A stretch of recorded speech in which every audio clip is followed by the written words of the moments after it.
রাজ্য সরকারকে সে দায়িত্বটা তুলে নিতে হবে।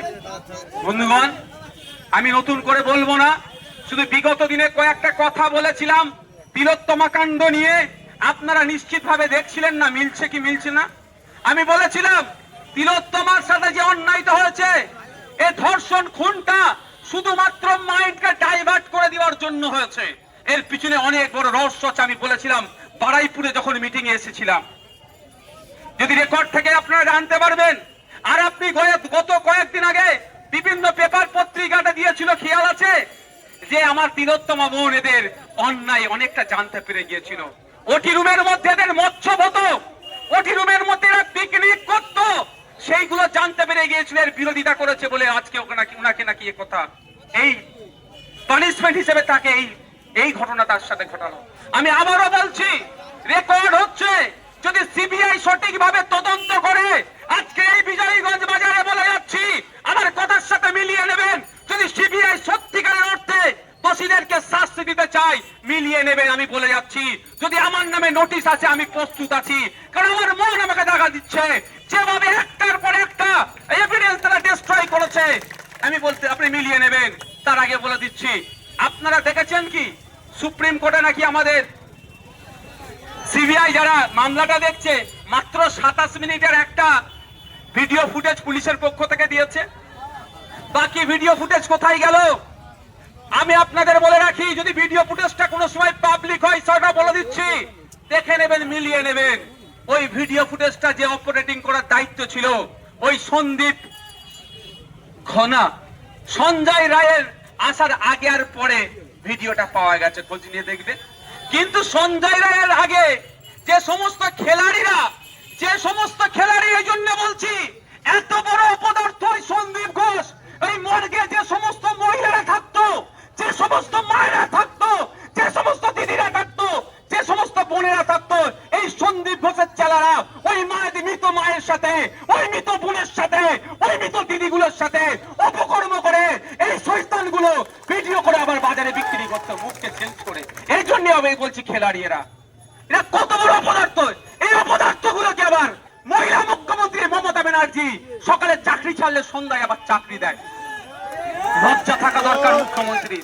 ওনার যদি ন্যূনতম লজ্জাটুকু থাকে, আমি মনে করব উনি পদত্যাগ করবেন, ওই পদের উনি যোগ্য নয়।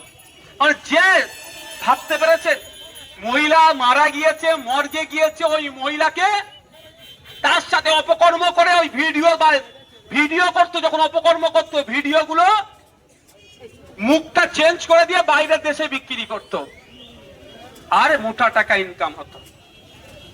এই কাণ্ডগুলো আমার তিলোত্তমা বোন জানতে পেরে গিয়েছিল। আমার তিলোত্তমা বোন কি জানতে পেরেছিল? যে প্রায় প্রতি বছরে মৃতদেহের হিসাব ঠিকঠাক থাকতো না, মৃতদেহ এরা খেয়ে নিত। মানে বুঝতে পেরেছেন? একটা সময় ছিল না, আপনারা শুনেছেন না, বলে অমুক প্রধান আমার পায়খানা খেয়ে নিয়েছে। আরে কি রে ভাই, গ্রাম্য ভাষা বলে পায়খানা খেয়ে নিয়েছে। আরে কি হয়েছে? মানে ওর বাথরুমের টাকাটা এসেছিল, প্রধান ঝেড়ে দিয়েছে। ওরা বাথরুম খেতে খেতে মৃতদেহ খাচ্ছে।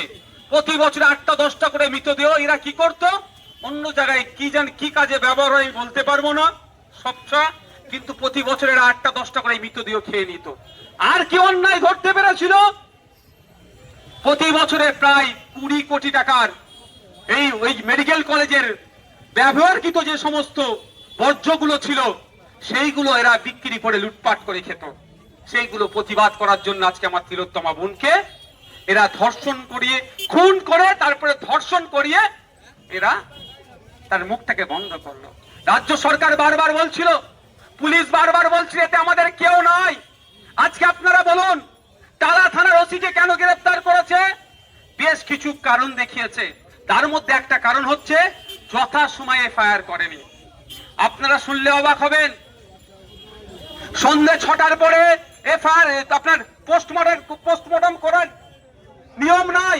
এখানে যদি কোনো ডক্টর থেকে থাকেন, আমি যদি ভুল বলি, আমাকে এসে আপনি প্রোটেস্ট করতে পারেন, কিন্তু বাই প্রেসার দিয়ে পোস্টমর্টম করতে বাধ্য করেছে।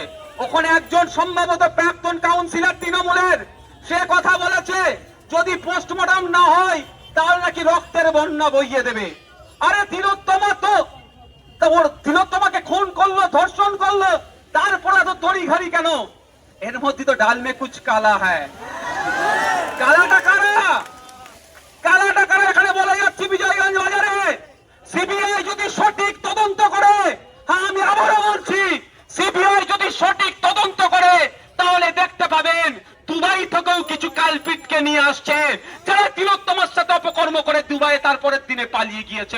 মমতা ব্যানার্জির সিনেমা ধন্য তারা যদি করে, তবে কতটুকু কি হবে বলতে পারবো না, কতটুকু কি হবে বলতে পারবো না, আমি কবে বিচার পাবে আমি বলতে পারবো না। আমি যদিও একজন আইনসভার সদস্য, সব কথা আমি বলতে আর পারছি না, গায়ে অনেক জ্বালা করছে, কিন্তু বলতে পারছি না, কারণ আমি একজন আইনের সভার সদস্য।